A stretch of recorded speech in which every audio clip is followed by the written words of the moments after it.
Where are you going, Holmes? Have you been invited somewhere? We have been invited, Watson. We have. Where to? To the Baker Street Irregulars' annual dinner. They sent us an invitation. It is on the table. A dinner? How could those street urchins afford anything like that? I can't understand your interest in them, Holmes. They're dirty. They wouldn't hesitate to steal your wallet. Watson, you should be excited. It is a secret dinner. Its location changes every year. Read the menu. Sounds mouth-watering. All right. We, the secret police of Baker Street, invite you, Sherlock Holmes, and Dr. Watson to our annual dinner.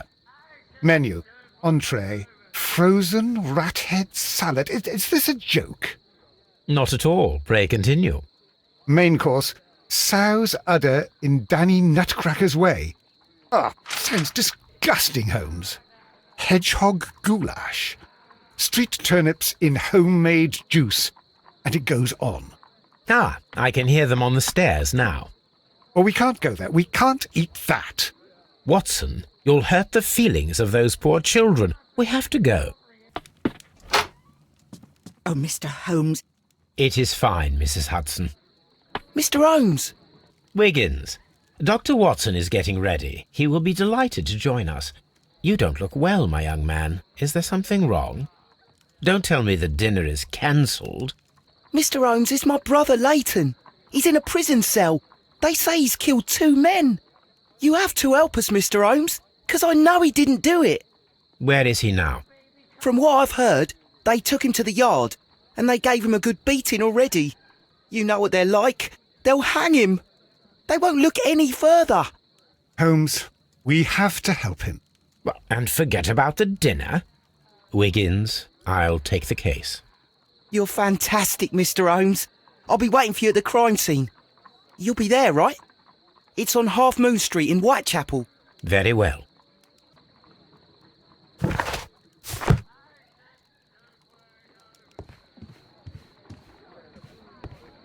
Hello, Toby.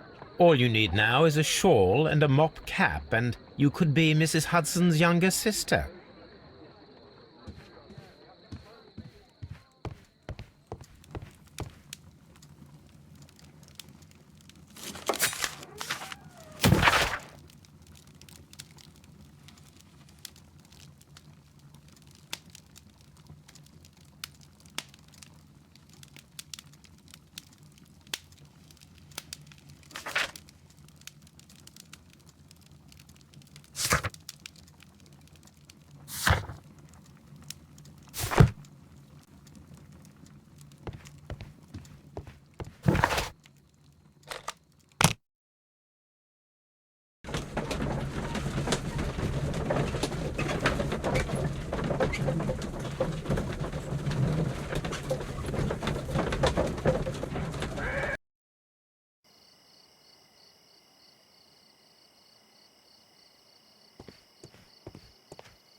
Please, gentlemen, leave the scene now. Oh, Mr. Holmes, is that you? Good evening, Constable... Constable Marrow. I was here with Inspector Aberline during the Ripper case, Mr. Holmes, back in '88. But then this is nothing like that case. With this one, we've got the murderer, the weapon, and the statements, which speak for themselves. Of course, Marrow. But you know that appearances can sometimes be deceiving. Who were the victims? The 2 men here, both shot. The stout fellow was Brian Vercotti, a well-known ruffian. The other, Kenneth Butler, a jeweller by trade. You spoke of statements. You have witnesses? Well, I was there, so I gave my own statement. And then there were 2 other witnesses who said they saw the killer Chapman. Mr. Turner, a gentleman who lives in that flat over there, and Polly Powell, a flower seller who was over at the far side of the street. So, Constable Marrow, I should be delighted to hear your testimony. I was standing at the north side of Half Moon Street. That was the side that you came from. But you would have been unable to observe this part of the street, where we are standing now. That is correct. But I saw the two victims slowly enter Half Moon Street, and then shortly after, the fireworks started. A few minutes after that, the fellow Chapman rushed towards me and ran into Half Moon Street. Please continue. I didn't pay attention, but suddenly I heard a woman's cries and police whistles on the other side of Half Moon Street. I rushed over there and I saw the two dead bodies on the ground. When I reached Whitechapel Street, I saw Leighton Chapman. He'd been caught by two police constables. Did you hear the shots? I didn't hear any shots. The fireworks were all over the sky. They were so loud I couldn't hear anything else. What were the fireworks in honour of, Constable? Well, today's Queen Victoria's birthday, Mr. Holmes. Yes, I appear to have lost track of the days. It is May now, of course. Constable Marrow, what else caught your attention while you were running through Half Moon Street? I saw nothing but rats, and I took the time to light every corner with my lamp. Did you happen to look up at Mr. Turner's window when you were on Half Moon Street at that time? Yes, I saw that the window was open, but no one was there. It was dark in the room. Constable, your statements have been of great value to me.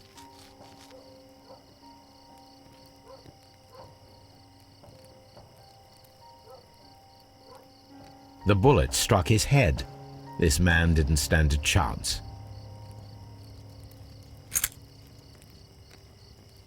This is an ordinary key. I wonder what kind of door it opens.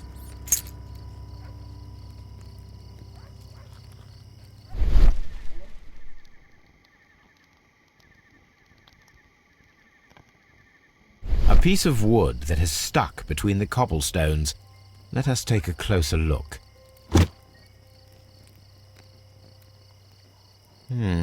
This shard of wood is quite new.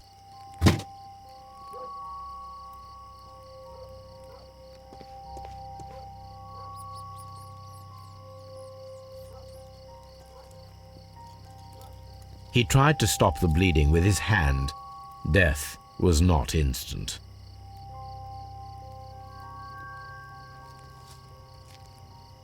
The bullet penetrated his stomach, a dreadful wound. Brian Vercotti suffered greatly. What a terrible way to die.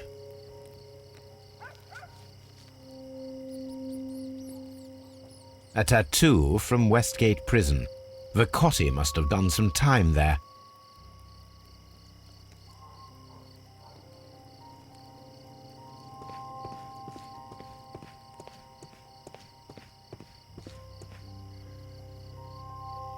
Good evening, Mr. Turner. I heard Constable Marrow reply to you as Mr. Holmes. Are you that detective gentleman? I've heard of you. And well, I know things about this evening. Excellent. Might we hear your story?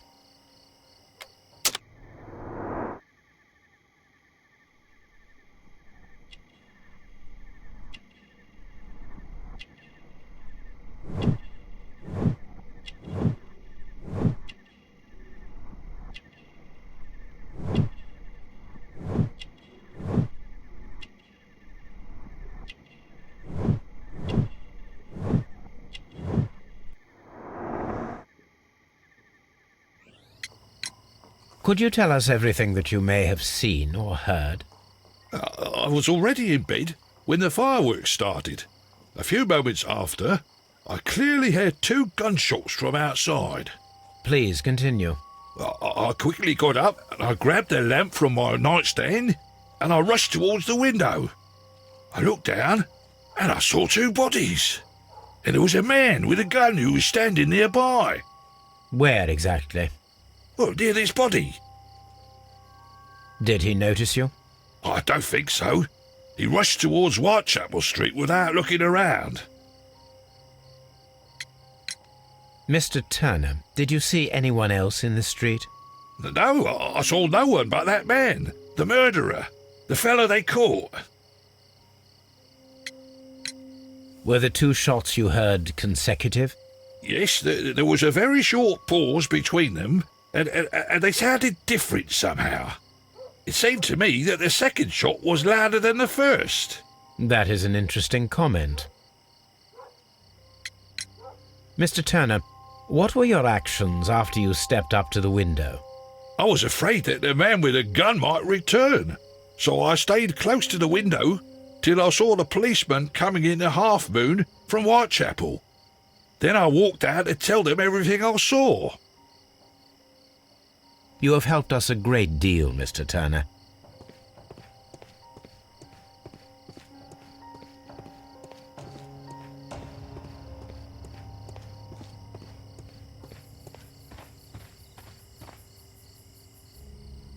Mrs. Powell? What do you want? My name is Sherlock Holmes. I am assisting the police with their investigation of the crime that took place this evening.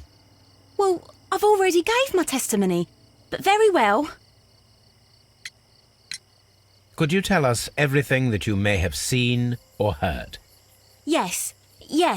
I was selling my flowers as usual, and then the fireworks began, in honour of Queen Victoria. I enjoyed those. But then, all of a sudden, a young lad ran out of Half Moon Street and stopped just by me. He had a gun in his hand. He was like a ghost, and all covered in blood. It was dark, but I could see him, because of the flashes from the fireworks. And then? I screamed as loud as I could. I knew that a policeman should be on duty in the vicinity. He had no time to escape. 2 constables got him. Then another constable came out from the very same street, and I heard him talking of a horrible murder. Mrs. Powell, did you hear the gunshots? I'm not sure. You know, what with the fireworks? Did you see anyone else leaving Half Moon Street, prior to or at the time of the crime? No, sir, I did not. Even with all the fireworks, I was very attentive, as I'm always on the lookout for customers. My thanks to you, Mrs. Powell.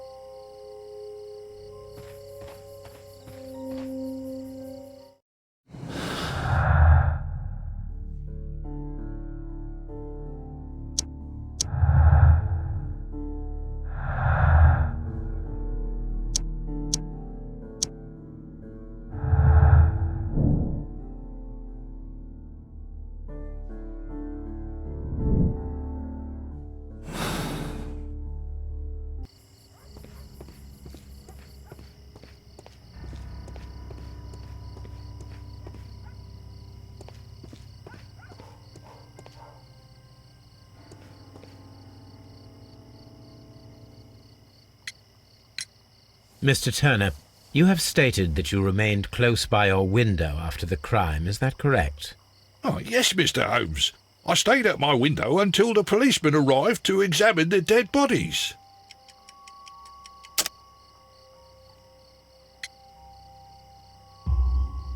That is very interesting, Mr. Turner. Constable Marrow stated that he did not see anyone at the window when he was running through Half Moon Street. Well, I think Constable Marrow and me, we might have been distracted by the whistles and shouts coming from Whitechapel. We could have missed each other somehow. You understand what I mean? It was a bit of a stressful moment, to tell you the truth, sir. Allow me to form my own theories, Mr. Turner. Would you mind showing me the view that you had from your window? Not at all, Mr. Holmes. Please, follow me. Mr. Turner appears to live very modestly.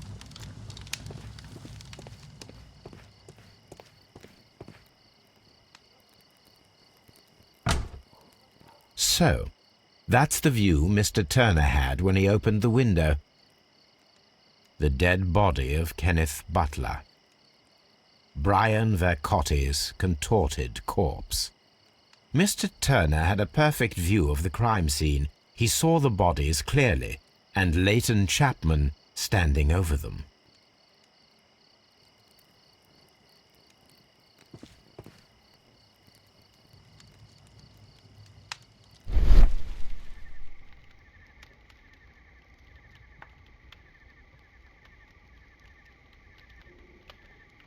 There are pieces of shredded paper scattered over the table. This kitchen knife is quite sharp. This kitchen knife was used to cut the paper.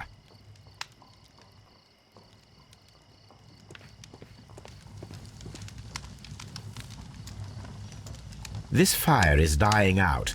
It was last tended to over an hour ago.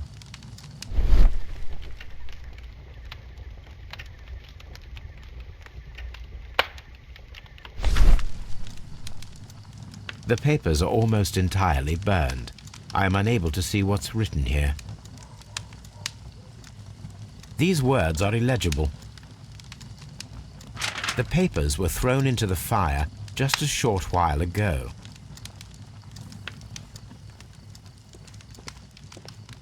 Mr. Turner was roused from his bed by the sound of gunshots.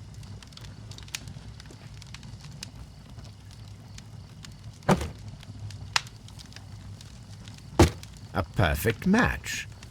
So, Mr. Turner broke his stick when it became stuck between the cobblestones. He did not mention that he was so near to the victims.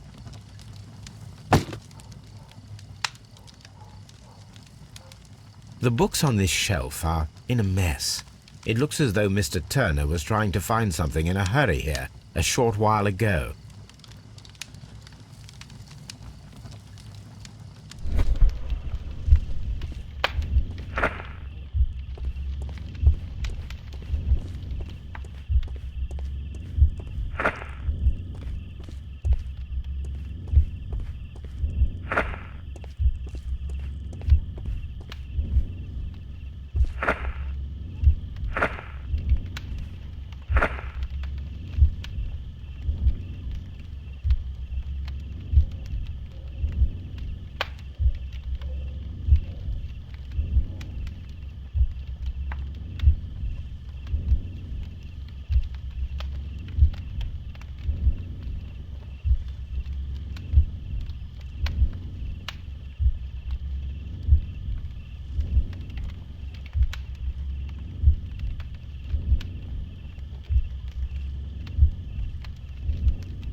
So Mr. Turner used a book to hide an object that he found on Kenneth Butler's body.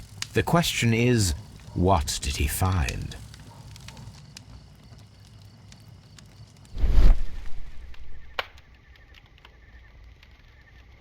I can see prints from greasy fingers upon the cover of this book. Let us take a closer look. Well now, what a find! A precious jewel concealed inside a book.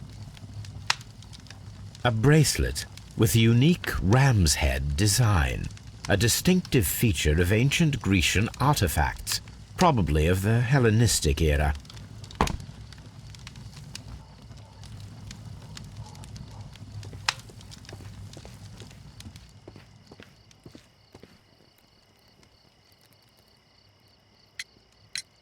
Mr. Turner, how would it be possible for a man of advanced years, such as yourself, to rush from his bed to the window in a matter of seconds, as you have stated? Well, I'm able to move very quickly, despite my age, and when the situation requires it, Mr. Holmes. I highly doubt that, Mr. Turner.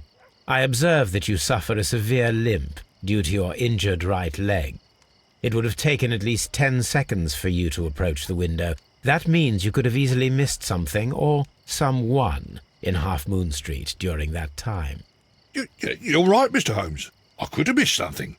But it did seem to me that everything happened so quickly. Time can pull tricks on you. And what of everything else that you told us? Mr. Turner, it is vital that we have your complete and true statement. Mr. Holmes, I do assure you that the other things I said were most sincere. Mr. Turner, you were not sincere with me. Not then, and not now. But Mr. Holmes... This, Mr. Turner, does not look like anything that a poor man might possess. It is worth more than the home that you live in. I can explain. No, merely correct me if I am wrong. You saw Leighton Chapman through the window, but you also noticed a glittering object on the ground, this precious jewel. You walked down and took the bracelet from the body of Kenneth Butler, and when you heard the whistles, you hurried away. That broke your walking stick. It caught fast between the cobbles. Constable Marrow was unable to see you in the window as you were climbing up the stairs on your way back to your flat. Upon returning home, you hid the precious jewel inside a book. Mr. Holmes, please don't send me to prison. I didn't do anything bad. I'm just a poor man. When I chanced upon the bracelet, I saw it as an opportunity to make a little money. I was desperate. I only took the bracelet, that's all, I swear. You made a mistake by lying to me. But you are not a criminal. I believe that. Although I must return this bracelet to its rightful owner.